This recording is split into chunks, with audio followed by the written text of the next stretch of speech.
광야의 외침인가, 위험한 불장난인가, 이 세기 몬타누스 운동.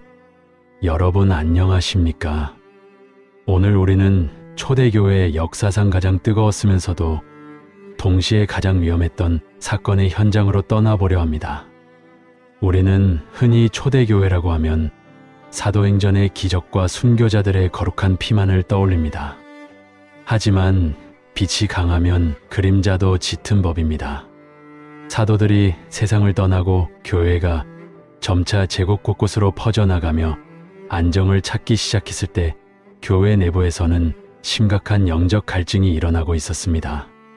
시기의 바늘을 돌려 서기 156년경 지금의 튀르키예 중부 내륙 지방인 부르기아로 가보겠습니다. 당시 교회는 겉보기에는 아무 문제가 없었습니다. 예배당은 체계가 잡혔고 감독과 집사들의 조직은 탄탄해졌습니다.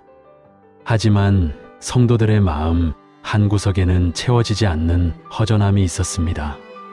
예전에는 예배드릴 때마다 방언이 터지고 병자가 낫고 예언이 쏟아졌는데 왜 지금은 예배가 이렇게 차갑고 딱딱해졌는가? 사도행전에 기록된 그 급하고 강한 바람 같은 성령님은 도대체 어디로 가신 것인가? 당시 교회의 지도자들은 질서와 안정을 강조했습니다. 너무 지나친 열광주의를 경계했고 기록된 성경 말씀을 가르치는 데 집중했습니다. 이것은 올바른 방향이었지만 가슴이 뜨거워지기를 원했던 일부 성도들에게는 마치 불 꺼진 화로처럼 답답하게 느껴졌습니다. 그들은 갈망했습니다. 책 속에 갇힌 하나님이 아니라 내 몸을 흔들고 내 입을 열게 하는 살아있는 체험을 원했습니다. 그 영적인 목마름이 극에 달했을 때 부르기아의 깊은 산골 마을 아르다바오에서 충격적인 사건이 발생합니다. 어느 날 몬타누스라는 사람이 등장했습니다. 그는 원래 이방 종교인 키벨레 여신을 섬기던 사제였습니다. 이방 신전에서 꽹과리를 치며 황홀경에 빠져 접신을 하던 그가 기독교로 개종하고 세례를 받았습니다.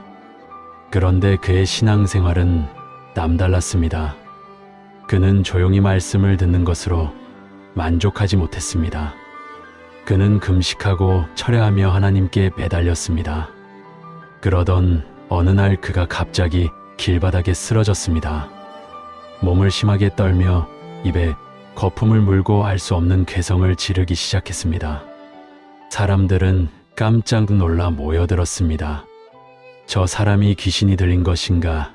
아니면 간질 발작을 일으킨 것인가?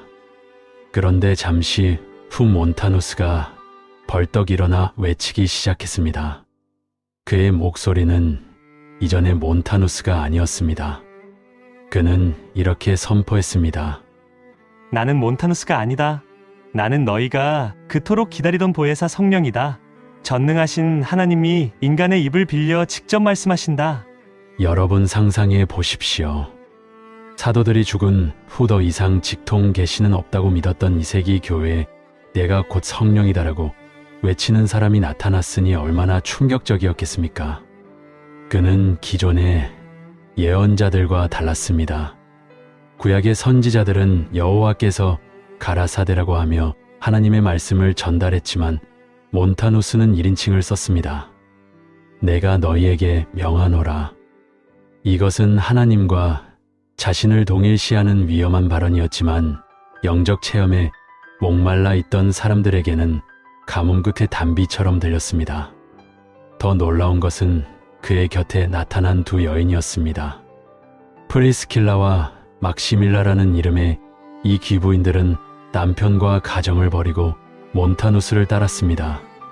그녀들 역시 몬타누스처럼 머리를 풀어헤치고 황홀경에 빠져 방언과 예언을 쏟아냈습니다.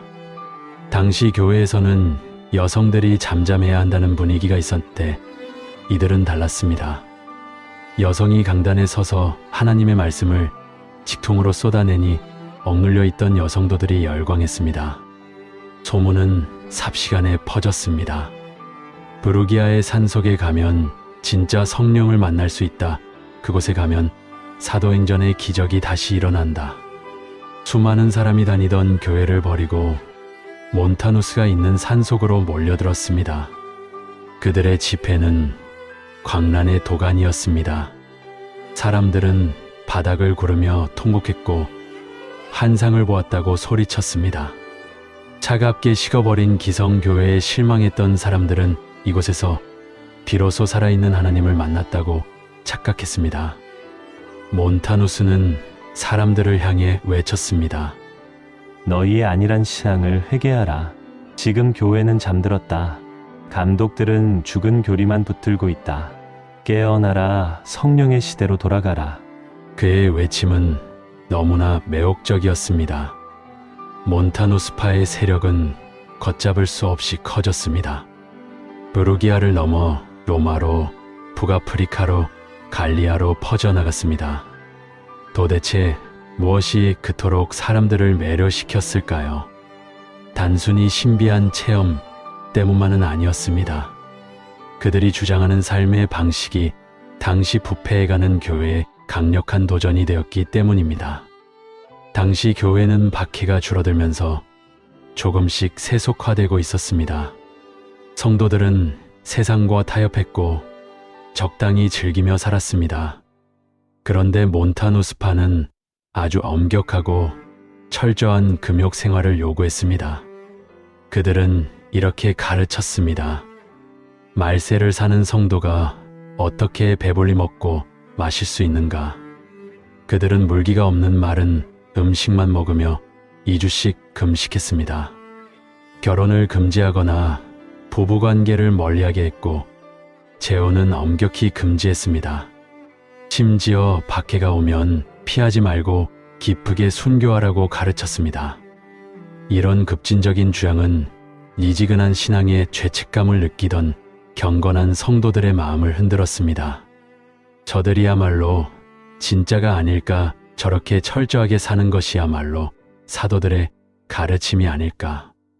사람들은 기성교회의 감독들을 타락한 성직자라고 비판하며 몬타누스파의 엄격함에 환호했습니다. 이때 기독교 역사상 가장 충격적인 사건 중 하나가 발생합니다. 바로 2세기 최고의 신학자이자 삼위일체라는 용어를 만든 거장 터툴리안이 몬타누스파에 합류한 것입니다. 법률가 출신의 냉철한 지성인이었던 그가 왜 이 광적인 집단에 들어갔을까요? 터툴리안은 당시 교회의 정치 싸움과 나태함에 환멸을 느끼고 있었습니다. 그는 몬타누스파의 도덕적 순수성과 순교를 두려워하지 않는 열정에 감동했습니다. 그는 교회는 감독들의 조직이 아니라 성령의 사람들의 모임이다라고 외치며 몬타누스를 옹호하는 글을 쏟아냈습니다. 거장 터툴리안까지 합세하자 몬타누스 운동은 날개를 달았습니다. 교회는 둘로 쪼개졌습니다. 기성교회는 몬타누스파를 향해 귀신 들린 자들이라고 비난했고, 몬타누스파는 기성교회를 향해 성령을 소멸하는 자들이라고 맞섰습니다. 가족 간의 불화가 생기고 교회가 갈라지는 아픔이 곳곳에서 일어났습니다. 하지만 여러분, 아무리 도덕적으로 훌륭해 보이고 아무리 뜨거운 열정이 있어도 진리의 궤도를 벗어나면 그것은 이단입니다. 몬타누스파는 결정적인 선을 넘고 있었습니다. 그것은 바로 성경의 권위에 대한 도전이었습니다. 몬타누스는 이렇게 주장했습니다. 예수님과 사도들의 가르침은 어린아이 단계였다. 이제 내가 전하는 예언이 성숙한 어른의 단계다. 내 말이 곧 성경보다 위에 있다. 이것은 치명적인 독이었습니다. 그들은 자신들의 환상과 예언을 하나님의 말씀과 동등하게 아니 더 권위 있게 여겼습니다. 프리스킬라와 막시밀라가 황홀경에서 뱉은 말들이 예언서라는 이름으로 기록되어 성경처럼 읽혔습니다. 기록된 말씀이 무시되고 직통 계시가 난무하자 교회는 혼란에 빠졌습니다. 누구나 내가 하나님 음성을 들었다고 주장하면 검증할 방법이 없었기 때문입니다. 그리고 그들의 광기는 마침내 돌이킬 수 없는 파국을 향해 치닫게 됩니다. 바로 잘못된 종말론이었습니다. 몬타누스와 두여 예언자는 어느 날 충격적인 계시를 발표합니다. 이제 곧 세상의 끝이 온다. 예수님이 재림하신다. 그런데 예수님이 오실 새 예루살렘은 유대 땅이 아니라 바로 여기 우리 본거지인 브루기아의 페푸자라는 마을에 임할 것이다. 이 예언은 몬타누스 운동의 정점이자 몰락의 시작이었습니다.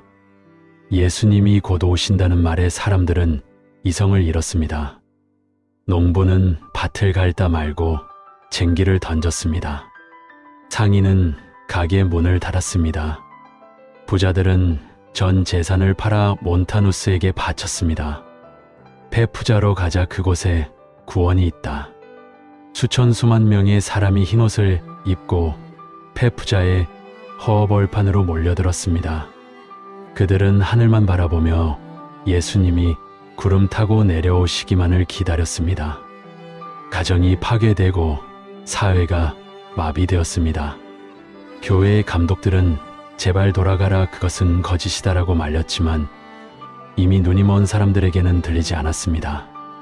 그들은 기성교회를 비웃으며 자신들만이 선택받은 14만 4천 명이라고 믿었습니다. 드디어 약속한 날이 되었습니다. 해가 뜨고 해가 중천에 걸리고 다시 해가 졌습니다. 사람들은 숨을 죽이고 하늘을 응시했습니다. 구름 한 조각만 지나가도 주님이 오시는가 하여 환호했습니다. 밤이 깊었습니다. 새벽이 왔습니다. 하지만 여러분, 아무 일도 일어나지 않았습니다. 하늘은 야속할 정도로 잠잠했고 페푸자의 들판에는 차가운 바람만 불었습니다. 날이 밝자 사람들의 눈빛은 불안으로 바뀌었습니다. 날짜 계산이 잘못된 것입니까? 조금 더 기다려야 합니까? 몬타누스와 여예언자들은 당황했습니다. 그들은 또다시 계시를 받았다며 날짜를 연기했습니다. 우리의 정성이 부족했다. 금식하며 더 기도하자. 사람들은 다시 기다렸습니다. 하지만 일주일이 지나고 한 달이 지나도 예수님은 오지 않았습니다. 기대가 컸던 만큼 절망은 끔찍했습니다. 가산을 다 정리하고 온 사람들은 돌아갈 집이 없었습니다. 가족을 버리고 온 사람들은 돌아갈 면목이 없었습니다. 페푸자의 들판은 통곡의 바다로 변했습니다. 거짓 예언에 속았다는 배신감과 하나님에 대한 원망이 뒤섞여 아수라장이 되었습니다. 전설에 따르면 절망을 이기지 못한 몬타누스와 막시밀라는 스스로 목숨을 끊었다는 비극적인 이야기도 전해집니다. 결국 교회는 공의회를 열어 몬타누스파를 공식적인 이단으로 정죄했습니다. 성령의 역사로 시작된 듯했던 이 거대한 운동은 말씀이라는 궤도를 벗어나면서 수많은 영혼에게 씻을 수 없는 상처만 남기고 역사 속으로 사라졌습니다. 사랑하는 여러분, 오늘 우리는 2세기 몬타누스 운동의 시작과 끝을 살펴보았습니다. 2000년 전의 먼 옛날 이야기 같으십니까? 아닙니다. 이 이야기는 오늘날 한국 교회 안에서도 여전히 반복되고 있는 현재 진행형의 이야기입니다. 오늘날에도 자신이 직통 계시를 받았다며 성경 말씀보다 자신의 꿈과 환상을 더 의지하는 사람들이 있습니다. 기성교회는 다 썩었다고 비판하며 자신들만이 진짜 영적인 물이라고 주장하는 집단들이 있습니다. 우리는 몬타누스의 실패를 통해 균형을 배워야 합니다. 우리는 말씀 없는 성령 운동이 얼마나 위험한 광기로 변질될 수 있는지 보았습니다. 동시에 성령 없는 말씀이 얼마나 교회를 차갑고 무기력하게 만드는지도 깨달아야 합니다. 우리는 두 가지 극단을 모두 피해야 합니다. 냉랭한 지성주의도 아니요, 맹목적인 신비주의도 아닙니다. 우리의 가슴은 몬타누스가 처음에 가졌던 그 열정처럼 성령으로 뜨거워야 합니다. 하지만 우리의 머리는 언제나 기록된 하나님의 말씀으로 냉철해야 합니다. 기차가 레일 위를 달릴 때 가장 빠르고 안전하듯이 성령의 역사는 성경 말씀이라는 레일 위에서 달릴 때 가장 강력하고 안전합니다. 오늘 밤 여러분의 신앙을 점검해 보십시오. 나는 성령의 충만함을 사모하고 있습니까? 아니면 껍데기만 남은 종교 생활에 만족하고 있습니까? 주님 몬타누스의 열정은 배우되 그의 교만은 버리게 하옵소서. 말씀 안에서 뜨겁게 하시고 질서 안에서 자유롭게 하옵소서. 그래서 좌로나 우로나 치우치지 않고 끝까지 주님 오실 길을 예비하는 거룩하고 건강한 신부가 되게 하옵소서. 역사는 반복됩니다. 그러나 깨어있는 자는 그 역사를 통해 배웁니다. 2세기의 아픈 역사가 오늘 우리에게 예방주사가 되어 건강한 믿음의 길로 인도하기를 소망합니다.